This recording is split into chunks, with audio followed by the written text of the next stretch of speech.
म्हणजेच याला म्हणायचं शब्द समूहाबद्दल एक शब्द. ठीक आहे. तर समर्थ मला सांग, वाद्य वाजवणाऱ्याला काय म्हणतात? वादक. छान. चला, भाकरीचा चौथा भाग त्याला काय म्हणतात? चक्कर. चतकोर. शाबास.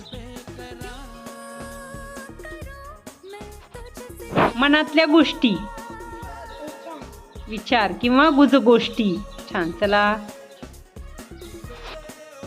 अरण्याचा राजा. शाबास. चला, गाडी चालवणाऱ्याला काय म्हणतात? चालक. शाबास. पालन करणारा. पालक.